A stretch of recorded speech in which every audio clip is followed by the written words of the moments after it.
O ministro do Supremo Tribunal Federal parece que deu um passo para trás numa decisão bem polêmica, depois de uma reação forte do Senado.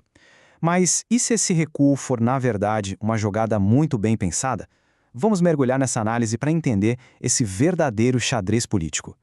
A grande pergunta que fica no ar é essa: o que a gente viu foi uma derrota do judiciário ou foi uma concessão parte de um plano maior? Bom, segundo a análise que a gente vai detalhar agora, tudo indica que foi uma jogada estratégica e muito bem calculada. Certo, vamos aos fatos para todo mundo ficar na mesma página. O ministro Gilmar Mendes suspendeu um pedaço de uma decisão dele mesmo. Essa decisão dava exclusividade para a Procuradoria-Geral da República, a PGR, para poder pedir o impeachment de ministros do Supremo. E por que ele fez isso? Por causa de uma reação bem forte que veio lá do Senado. E aqui entra o ponto central da análise da nossa fonte. Ela parte daquele ditado famoso em Brasília, né? Gilmar não dá ponto sem nó. A ideia é simples. Se ele pareceu ceder em alguma coisa, é porque o ganho de verdade estava em outro lugar. Para a gente entender essa estratégia, primeiro a gente precisa olhar para a decisão original. Segundo a fonte, ela era dividida em duas partes. O analista até usa uma expressão curiosa, foi como colocar dois bodes na sala. Vamos ver o que isso significa na prática. Então, a decisão criava dois grandes obstáculos. O primeiro pilar era essa exclusividade da PGR, que, de cara, já limitava bastante quem podia começar um processo desses. O segundo, e talvez o mais importante, era a exigência de uma supermaioria de 2/3 dos senadores só para dar o primeiro passo, só para dar andamento num pedido de impeachment. E o que significa uma maioria de 2/3 no Senado? Significa conseguir o voto de 54 senadores. Pensa bem, 54 votos. Isso não é para aprovar um impeachment, é só para começar a discussão. Um número que é, convenhamos, extremamente difícil de alcançar em qualquer cenário político. E aí está o pulo do gato. Na visão do analista, conseguir esses 54 votos para a etapa inicial de um processo é, na prática, impossível. Isso faz do segundo pilar da decisão a verdadeira muralha, a blindagem de verdade. E é aqui que a estratégia começa a se desenhar. Se você tem dois bodes barulhentos na sala, o que você faz? Tira um para acalmar os ânimos, enquanto o outro, aquele que realmente importa, fica lá, quietinho. A lógica da manobra, de acordo com essa análise, seria mais ou menos assim. Passo 1, criar dois problemas, dois obstáculos. Passo 2, esperar a chiadeira, a reação. Passo 3, ceder no ponto que era menos crucial. E o resultado?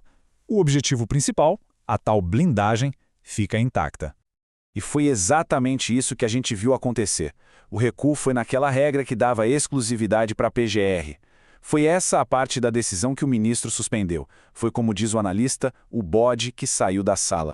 Pois é. De acordo com a análise da fonte, essa exclusividade da PGR nunca foi o prêmio principal. Era, na verdade, a peça de sacrifício, a concessão que já estava planejada para garantir que a proteção mais forte, a da supermaioria de 54 senadores, continuasse de pé. E o mais interessante de tudo é como a reação do próprio Senado acabou completando a jogada. O Supremo nem precisou fazer mais nada. Os outros fizeram o trabalho por ele. O Senado, ao reclamar e pedir a suspensão da regra, basicamente disse o seguinte: olha, pode deixar, nós mesmos vamos criar uma lei para isso. Quer dizer, o próprio Legislativo se comprometeu a entregar exatamente o tipo de regra que, segundo a análise, o Supremo queria desde o começo. A dinâmica que a fonte descreve é perfeita. É quase como se o STF tivesse dado aquele recado, sabe? Como um pai falando pro filho: e aí, você vai arrumar o seu quarto por bem ou vai ter que ser do jeito difícil? O Senado, claro, escolheu arrumar por bem e se propôs a criar a lei. Então, vamos resumir o placar final dessa jogada. Primeiro, o STF consegue a blindagem que queria. Segundo, a nova regra vai vir do próprio Senado, o que dá muito mais legitimidade. Terceiro, o Supremo evita todo o desgaste político de impor essa medida. E no fim das contas, a vontade do ministro se concretiza, mas pelas mãos de outras pessoas. E a análise vai ainda mais fundo. A suspeita é de que essa jogada foi tão bem coordenada que já rolou até conversa de bastidor entre o Judiciário e o Legislativo para alinhar direitinho como vai ser essa nova lei. Então, quando a gente junta todas as peças desse quebra-cabeça, a imagem que aparece não é a de um recuo de jeito nenhum. É de uma estratégia política complexa e, pelo visto, muito bem sucedida. Basicamente, a gente tem duas visões bem diferentes aqui. A percepção geral, na superfície, foi de que o STF cedeu à pressão do Senado. Mas a análise da fonte mostra o contrário, que o STF orquestrou toda a situação para que o próprio Senado entregasse a proteção que ele sempre quis.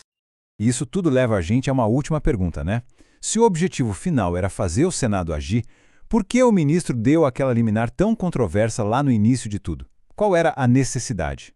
A fonte levanta duas hipóteses. A primeira, a liminar foi o empurrãozinho calculado, a provocação necessária para forçar o Senado a finalmente se mexer.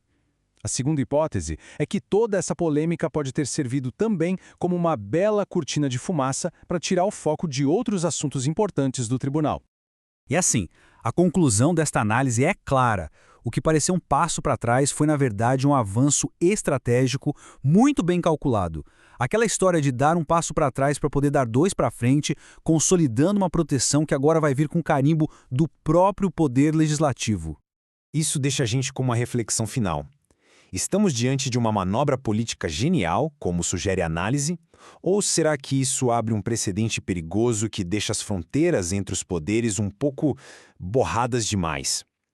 A resposta que cada um dá para essa pergunta diz muito sobre como se enxerga o jogo de poder em Brasília.